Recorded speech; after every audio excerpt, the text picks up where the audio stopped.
Soy la doctora Shanti Lázaro. Vamos a ver el tema de bronquiolitis aguda, la cual es una de las enfermedades que van a tener un efecto sobre los menores en su primer año de vida. La definición, pues como la podemos ver, es un primer cuadro de broncoespasmo antes de los 24 meses, o la otra definición que la caracteriza es el proceso inflamatorio agudo, edema y necrosis del epitelio respiratorio bajo, pero acompañado siempre de broncoespasmo. Aquí la cuestión es que la bronquiolitis tiene una alta morbilidad en los infantes y es la causa más común de hospitalización en el primer año de vida. Como ya lo mencioné, es el primer cuadro de broncoespasmo antes de los 24 meses y su característica principal es el broncoespasmo. Su etiología y epidemiología, bueno, la causa un virus, en este caso vamos a ver más adelante qué virus son los que la pueden llegar a causar. Su característica también es que la va a afectar a la vía respiratoria baja y sus hospitalizaciones, por lo menos en Norteamérica, van de 2.8 a 4.3 millones.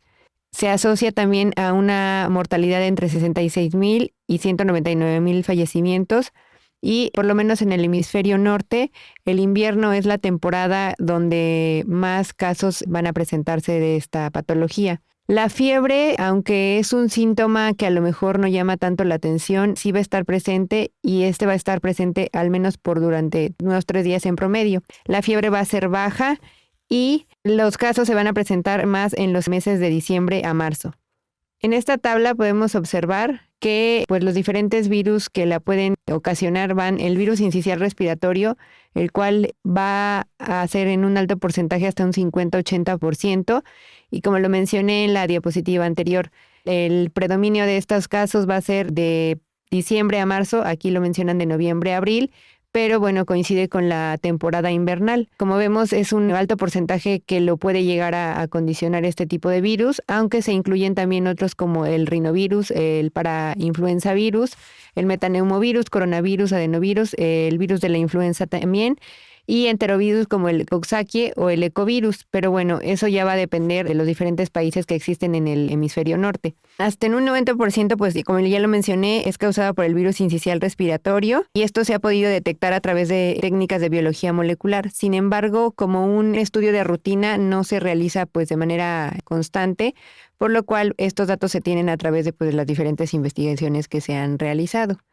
Ahora, con respecto a la fisiopatología de la enfermedad, la infección la vamos a contraer por inoculación, es decir, esta va a viajar en partículas de menos de 5 micrómetros, los cuales pues se van a diseminar a través de gotas, las cuales van a estar contaminadas de este virus.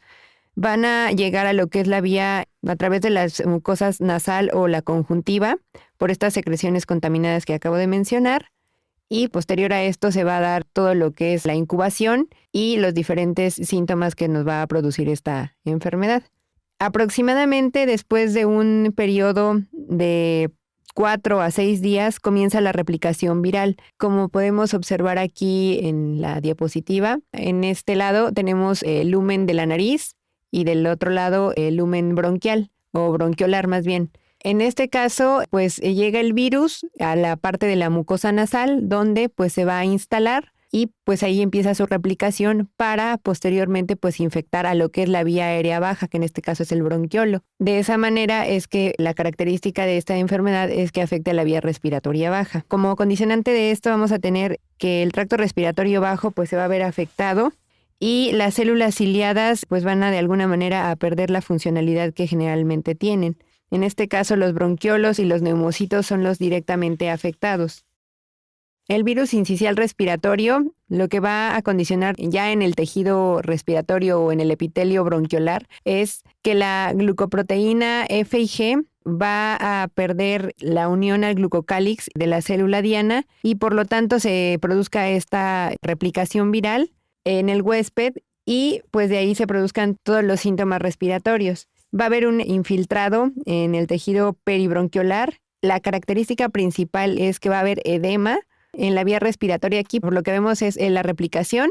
Va a haber inflamación, como ya lo mencioné, el edema, que es una de las principales características de esta patología, aumento en la cantidad de moco Y como ya lo mencioné, la parte de los cilios en los bronquiolos y en los neumocitos va a estar completamente alterada. Por lo tanto, pues vamos a tener los diferentes síntomas clínicos que nos va a dar esta patología. Dado toda esta edema, inflamación y aumento en la secreción de moco, lo que vamos a tener es algo muy importante y algo característico en estos niños es la obstrucción. Esa obstrucción es lo que nos va a dar clínicamente el silbido por el cual la mayoría de las veces los padres consultan al pediatra. ¿Por qué se va a dar esta obstrucción? Porque las células se van a desprender de manera pues paulatina, en lo cual va a llegar a producir un tapón en lo que es parte del alvéolo y de alguna manera esto pues puede llegar a colapsarlo, hace como un efecto de válvula y de tal manera pues se producen las sibilancias.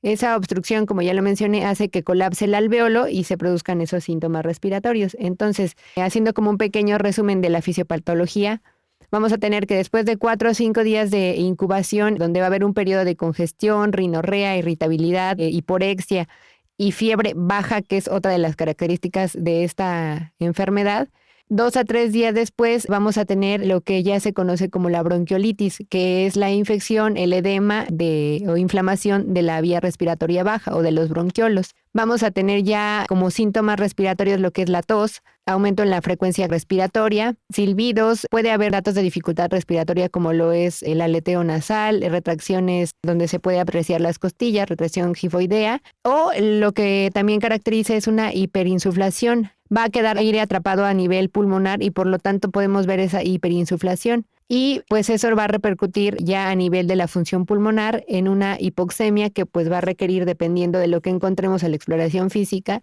de los diferentes apoyos ventilatorios. Como ya los mencioné, los datos clínicos iniciales pues van a ser congestión nasal, rinorrea, tos, taquipnea, dificultad respiratoria. Si esto lo observamos en un niño menor de 1 año y medio, 2 años, pudiera confundirse con algún otro cuadro de vías respiratorias, pudiendo ser también de tipo superior. Pero si ya se agrega esto, que es la primera vez que se producen las sibilancias, entonces ahí hay que pensar en que podría tratarse de un cuadro de bronquiolitis. Ahora, al momento de que los pacientes llegan al hospital o a la valoración con el médico, deben de considerar estos factores de riesgo para ver si el paciente va a requerir de un manejo intrahospitalario. ¿Cuáles van a ser? Si el paciente tiene menos de 6 meses, si fue prematuro, tiene alguna enfermedad pulmonar o alguna cardiopatía cianógena o hay alguna inmunodeficiencia, ahí sí habría que considerar hospitalizar a nuestro paciente o tener por lo menos un acercamiento más estrecho en cuanto al tratamiento. En la parte de que sean menores de 6 meses, ¿por qué tenemos que tomar esto muy en cuenta? Porque aproximadamente a los 90 días después de que el bebé nace, el periodo que corresponde a estos días, ya las inmunoglobulinas maternas que fueron adquiridas a través de la placenta ya no van a estar en las mismas concentraciones. Por lo tanto, pues estos niños de alguna manera se vuelven inmunodeficientes contra este virus. Ahora, si el bebé fue prematuro, obviamente aquí las concentraciones ni siquiera de inmunoglobulinas adquiridas a través de la placenta llegan a tener los niveles adecuados. ¿Por qué? Porque estas se llegan a tener en mayor concentración hacia finales del tercer trimestre. Entonces, si tenemos un paciente menor de 36 semanas, jamás vamos a tener esas concentraciones de inmunoglobulinas en los niveles que deberíamos de tenerlos.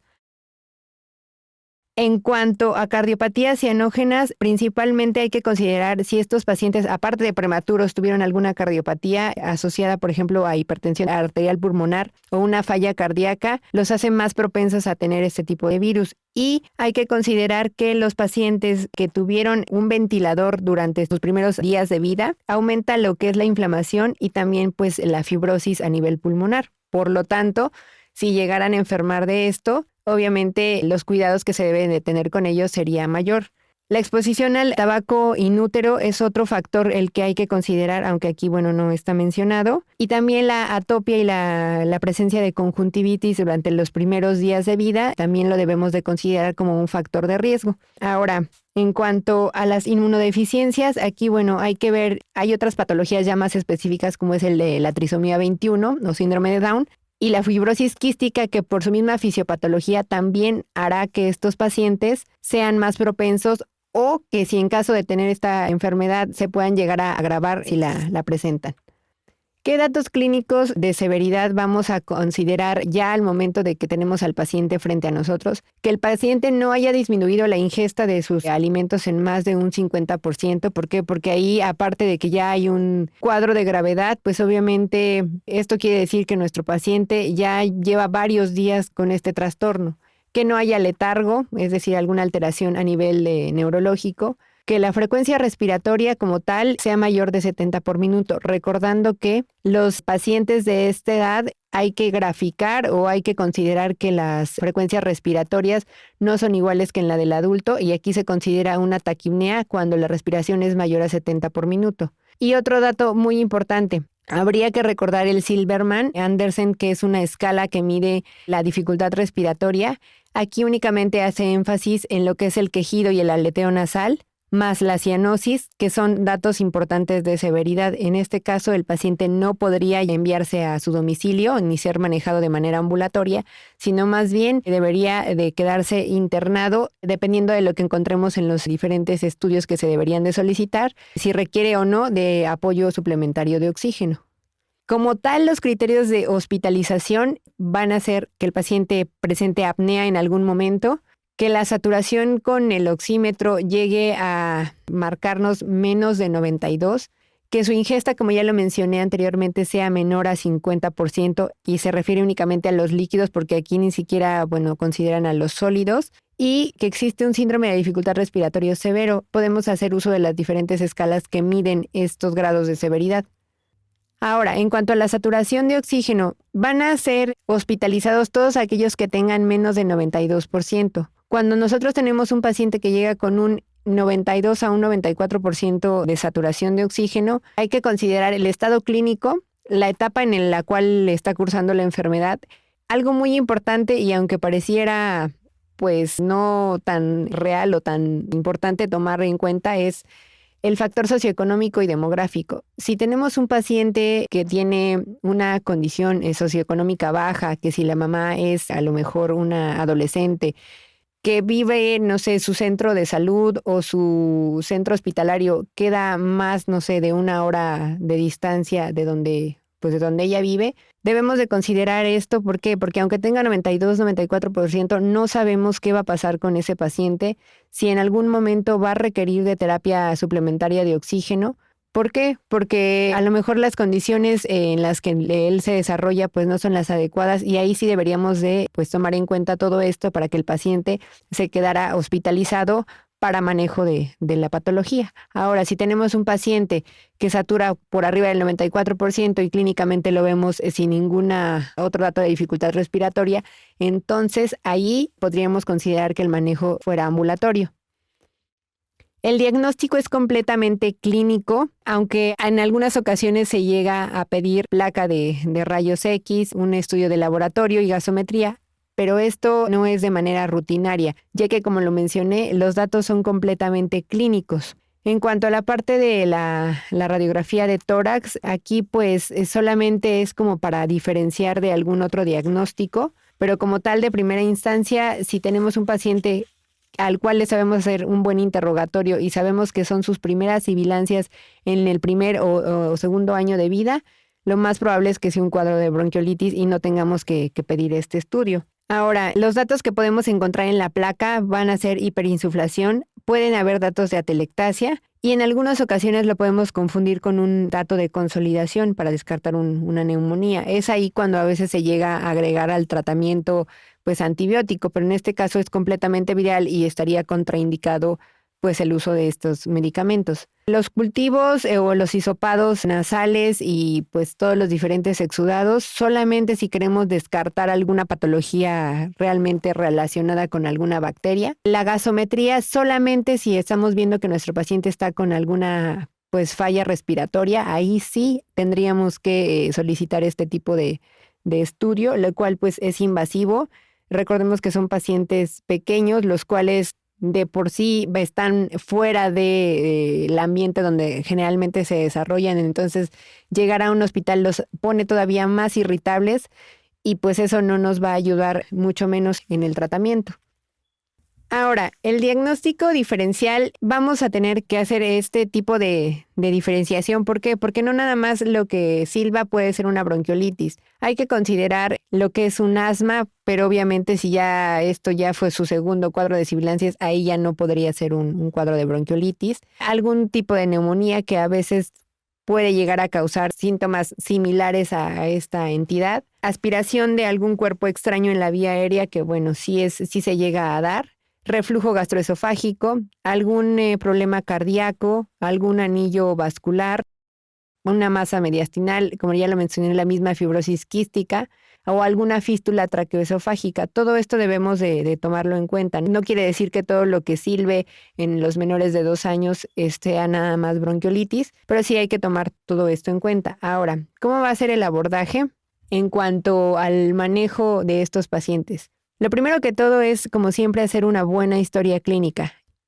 Vamos a pedirle a los familiares que nos puedan dar todos los datos acerca de sus factores de riesgo, si fue prematuro, si tiene alguna enfermedad pulmonar o cardíaca ya diagnosticada, si hay alguna alteración neuromuscular. Todo esto nos va a ayudar. Ahora, nosotros tenemos que también ser muy insistentes en desde cuándo tiene esto, cómo empezó, si tiene tos, si tiene sibilancias, qué tanto ha dejado de comer. Todo esto nos va a dar los datos para que el diagnóstico sea 100% clínico.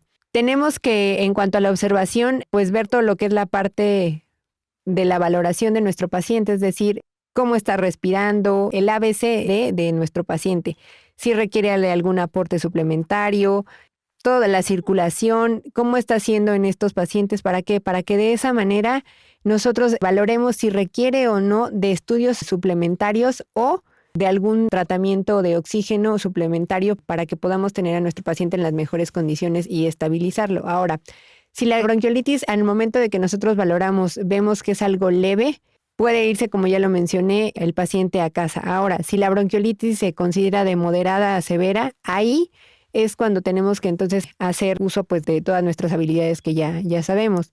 Poner en posición adecuada para que pueda respirar este paciente. Si es menor de 3 meses, pues hay que tratarlo pues obviamente con más cuidado. Podemos hacer también aseo de las secreciones a nivel nasal. El apoyo suplementario de oxígeno puede ser con mascarilla, puede ser también endotraqueal. Nosotros vamos a valorar todo esto también dependiendo de lo que encontremos en los diferentes estudios. En este caso sería dependiendo de la gasometría. Vamos a hidratar a nuestro paciente adecuadamente y en el caso de que pues, veamos con datos de dificultad respiratoria, ahí estaría contraindicado en esos momentos dar pues alimentos a través de la vía enteral. Ahora, ¿qué vamos a hacer en cuanto al tratamiento ya de manera específica? ¿Qué le vamos a dar? Si algún antibiótico, algún beta-2 agonista, algún esteroide inhalado. ¿Qué vamos a hacer? ¿Qué es lo que dice la literatura? Bueno, aquí continuando con nuestro diagrama de flujo, vamos a ver que los laboratorios de sangre y rayos X no están indicados tampoco en todos los pacientes, pero pues ya directamente con el tratamiento, ¿qué es lo que vamos a hacer? Algunas revisiones han propuesto nebulizaciones con ribavirina, sin embargo no se ha detectado un efecto significativo. El antibiótico obviamente no lo vamos a dar de rutina, salvo en algunos pacientes donde sí estemos sospechando de alguna infección sobreagregada. Ahí sí lo tendremos que utilizar. Por eso es que se toman los diferentes cultivos. Ahora, en cuanto a los beta-2 agonistas y la epinefrina, se han hecho metaanálisis donde no existe una mejoría significativa en cuanto al uso o no de estos dos medicamentos. Anticolinérgicos no están indicados para el cuadro agudo. En la que sí de alguna manera se puede tener como más enfoque o más uso es la solución hipertónica, la cual va a tener una disminución en cuanto al edema epitelial del tejido respiratorio bajo, va a mejorar la elasticidad de los cilios y va a disminuir la viscosidad del moco. Los esteroides no se ha visto que tengan una mejoría en cuanto al tiempo de estancia hospitalaria, así que no están indicados de primera instancia. El oxígeno suplementario lo tenemos que utilizar ya sea en puntas, aunque es poco práctico para estos pacientes. ¿Por qué? Porque es un cuerpo extraño que lo van a estar rechazando de manera constante, pero se debe de utilizar. Puede ser en mascarilla, en algunos casos sí tenemos que intubar a nuestro paciente, pero siempre se debe utilizar cuando la oxigenación sea reportada a menos de 90%. La ventilación mecánica como tal la vamos a tener que administrar o aplicar cuando haya bradicardia, hipercarbia o el paciente empiece a tener apnea. Ahora, la epinefrina, 19 revisiones sistemáticas sí han demostrado que disminuye la estancia hospitalaria. El aseo nasal, hay que considerar que esta vía, aunque sea en la parte baja, está edematizada, inflamada, y que el aseo nasal para remover las secreciones que tenemos debe de ser superficial y de manera frecuente para que sea efectivo. Si no es superficial y de manera frecuente, entonces no estamos haciendo nada por nuestro paciente. Como ya lo mencioné, la solución salina hipertónica, en este caso es agua salina al 17.7%, va a aumentar el aclaramiento mucociliar, va a rehidratar la superficie líquida de la vía aérea y por lo tanto esta sí nos va a disminuir lo que es la estancia hospitalaria. Se dan nebulizaciones con esta solución y de esa manera pues el paciente puede irse más pronto a casa. Ahora, la dexametasona y la epinefrina, los resultados como tal no son significativos al momento de que son comparados estos dos, pero ya vimos que la epinefrina sí puede llegar a disminuir el tiempo de estancia hospitalaria. Ahora, los esteroides inhalados, en este caso la dexametasona sería intravenosa, la prednisona y los esteroides inhalados, aquí no tenemos una mejoría en cuanto al cuadro de manera significativa, por lo tanto no es como nuestro tratamiento de primera elección, salvo que encontremos algún dato de asma o algo que nos haga sospechar en alguno de los otros diagnósticos diferenciales, ahí sí podríamos llegarlo a utilizar, una laringotraqueitis pudiera ser. Antibióticos solamente cuando el paciente nos esté dando datos de que hay alguna otra infección agregada y documentada lo podemos llegar a utilizar. Algo que también se puede llegar a utilizar, pero no está recomendado y sí se ve que lo pueden manejar en las diferentes instituciones hospitalarias, es la fisioterapia pulmonar. De esta manera, pues ayudaría a drenar todo lo que es el moco a nivel del tracto respiratorio. Sin embargo, no es una terapia que tengamos que utilizar de rutina en estos niños porque no está recomendada.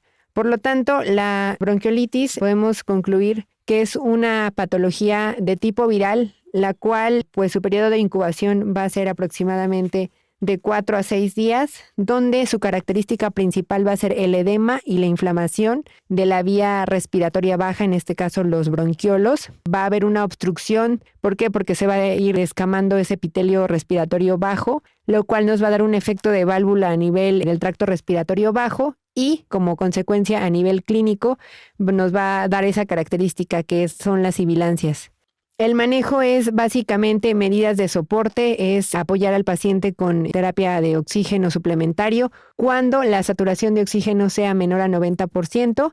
Y si no es así, no es necesario. Hay que considerar los factores de riesgo de nuestros pacientes, que ya los mencionamos. Los más importantes o los más destacados es la prematurez y alguna patología pulmonar o cardíaca. Y pues en cuanto a los diferentes manejos terapéuticos, el más aceptado o que nos va a disminuir los síntomas respiratorios o acortar el tiempo de estos síntomas va a ser únicamente la solución salina hipertónica. Gracias por su atención